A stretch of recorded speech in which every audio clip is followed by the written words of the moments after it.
So be honest, every time you cave into a temptation, do you find yourself in that moment feeling guilty, beating yourself up, throwing your arms up in the air going, ah, fuck it, I blew my diet, might as well pig out now and start again tomorrow? That's an algorithm. Every time you're bored, you find yourself rummaging through the cupboards looking for food even though you're not hungry, and oftentimes grabbing something that you really don't enjoy just to kind of try to satisfy that boredom there. That's an algorithm.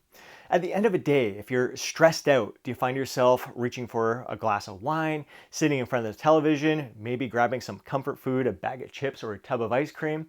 That's an algorithm. At the end of an exhausting workday, when you feel too tired to work out, do you just drive yourself home and lounge around saying, I can work out tomorrow? That's an algorithm. Algorithms are basically, if this happens, I do this. Trouble is, a lot of the algorithms we have running on in our minds here, they're automatic behaviors that just aren't serving us well. A lot of times, it's exactly what's been holding us back. So what we need to do is replace those algorithms that aren't serving us with algorithms that will actually serve us and bring out the best in us. So in the situation where we cave into a temptation, instead of feeling guilty, beating ourselves up, throwing our arms up in the air, going, we blew our diet, we might as well just pig out now and start again tomorrow. Instead, we can recognize that, you know what? All right, so what? I had 3 cookies. It's not that big of a deal. It can still fit into my calorie target for the day, or if I go a little bit over, I can eat a little bit less tomorrow. So actually, eating cookies, I can have them every single day if I want to. It's not a bad thing. Eating cookies doesn't blow my diet. Going over my calorie target for one day doesn't blow my diet. I can make up for it throughout the week and learn to improve upon it the next time. So instead of caving into that temptation, what can I do when I'm faced with that temptation? Maybe stop and pause for a moment, think to myself, is it worth it to have those 3 cookies? Do I actually want to have those 3 cookies? Do I genuinely desire them? And if so, all right, that's awesome. I only need 3. If I have more than 3, I know it's not going to bring any more joy to my life. It's not going to satisfy me anymore. I'll just be eating them for the sake of eating them because they're in front of me. So 3 is good. I can still hit my calorie target for the day and lead to take one step closer to achieving my fat loss goal. So doing those things in that situation to prevent caving into that temptation, or enjoying that temptation, actually caving into it responsibly, knowing that, you know what, I really want that cookie there. It's I desire it, and it's not going to have a negative impact on my diet for the day or for the week. I can still gain progress. This is a good thing.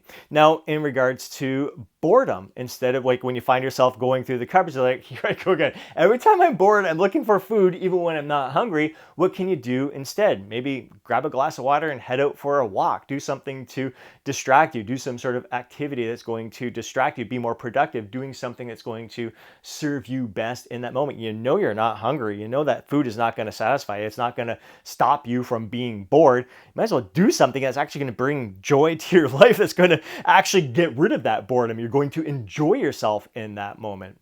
In the situation where you're feeling stressed out at the end of the day, rather than grabbing that glass of wine that you think is going to help relax you, which it might relax you in the moment. Maybe you think it's going to help me get a good night's sleep. It may help you fall asleep in that moment, but you know you're not going to get the kind of quality sleep that you need if you didn't have that alcohol. Watching the television, sure, it's a break from reality. Watching TV, it's not necessarily a bad thing. Grabbing the chips and everything, especially if you're not hungry at the end of the day. You're just eating those chips or eating the ice cream because the alcohol kind of dulled your inhibitions there.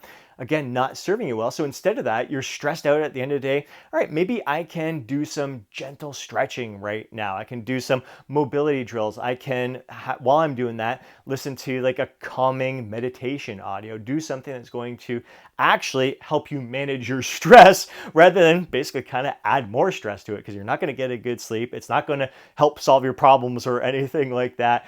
No good's going to come from those situations. So doing things that are going to serve you best in that moment. At the end of the workday, if you're exhausted, you're like, man, I'm just too tired to work out. Maybe tell yourself, you know what, I'm going to go to the gym. I'm going to walk in.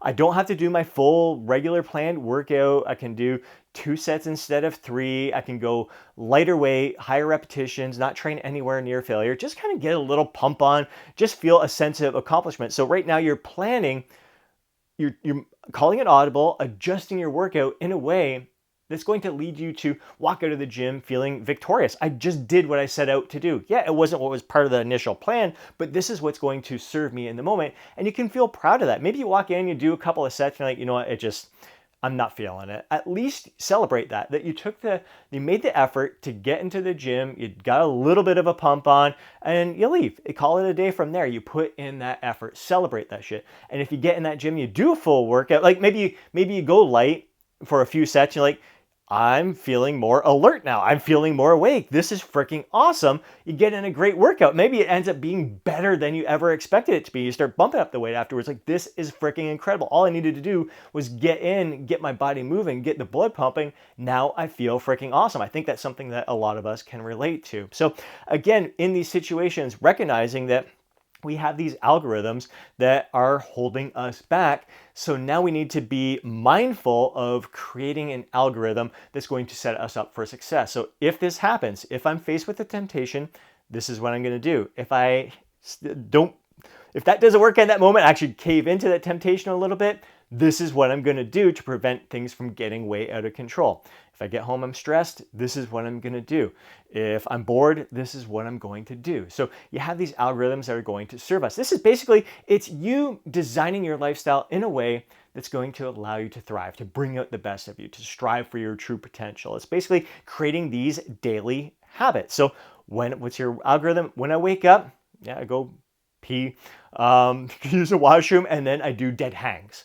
Or I might do a set of push-ups. Anything you can do. I wake up, this is what I do. And then before I have my cup of coffee. So you have that there. When before bed, so at 7 p.m., when it's 7 p.m., I put my phone out of sight. I no longer use electronics after 7 p.m. I do things that are going to allow me to unwind and get a great night's sleep. When I'm eating a meal, I take my time chewing. So when I take a bite, I put my fork down, chew my food, savor every bite, and savor the company I'm with, then have another bite. So I really take my time chewing, and I'm aware. I have this heightened sense of awareness of my satiety cues. So I stop. When I'm feeling satisfied, I push the plate away. It doesn't matter if there's more food on it. I can put that food away for leftovers for tomorrow. And same thing, a problem I have with a lot of parents, not a problem, a challenge that a lot of parents face is like, all right, their kids don't finish everything on their plate. I'm going to eat it there. I don't want this food to go to waste. All right, you could always put it in a Tupperware container and add it to your calories for the next day, or throw it away. It's okay to throw a little bit away. It always sucks to waste food, but if you're not hungry, you don't need to treat yourself as a garbage disposal either, because that's not doing well. I mean, if you have homeless people in the area, maybe kind of package it up and bring it out to them. There's always options along those lines. When you're weight training, so when I work out, I avoid distractions with my phone. So I put my phone in my gym bag, and I don't want to be scrolling through social media there. I make it a point. When I work out, I make a point to compliment one person every single workout. I see someone working hard, I'm going to compliment them. I see that they've experienced some great results, I compliment them. When I'm in the middle of my set, I give the best of myself to that set, whether it means training to failure, 1 rep in reserve, 2 reps in reserve. I give the best of myself, focused quality attention to every single set that I perform. When I'm in the gym, when I'm working out, I'm having fun. That is the goal of this. It's not about being strict and rigid. I'm flexible with the routine calling audibles that are going to serve me in that moment. So having all these different algorithms to, again, set us up for success. You're designing your lifestyle in a way that's going to serve you best. It's doing the things that bring joy to your life. It doesn't matter what my algorithms are. Like when I'm driving, I like to listen to audiobooks or motivational audio, self-help personal growth type stuff. Same thing when I'm in the shower, when I'm getting ready in the morning, I'll oftentimes have a personal growth audio going on in the background. Sometimes I do love music as well. So occasionally if I'm feeling the mood for music, I'm going to crank that on, whatever I'm in the mood for, whatever's going to serve me in that moment to help me have an incredible day. But definitely when I'm getting ready in the morning and I have that audio on, it fills my mind with self-growth information that's going to bring out the best of me. When I wake up in the morning, I don't turn on my phone and check my email and scroll through social media and everything. If anything, if I do turn on my phone, it's to turn on the Calm app to have some background focus and flow type music playing that's going to, again, help me be productive in that morning rather than distracting me in the morning. So when it comes to your fat loss algorithms, make sure you are well aware of the things that are holding you back. As oftentimes it's those triggers, and then what you do when those triggers happen. Now you got to face those triggers and have a solution that comes up for it. Again, comes from within. There's no right or wrong answers. It's doing what's going to serve you best. What do you want to do when you're faced with these situations? That's what matters most. I would love to hear about your experiences, so please take a moment to drop them down in the comment section below.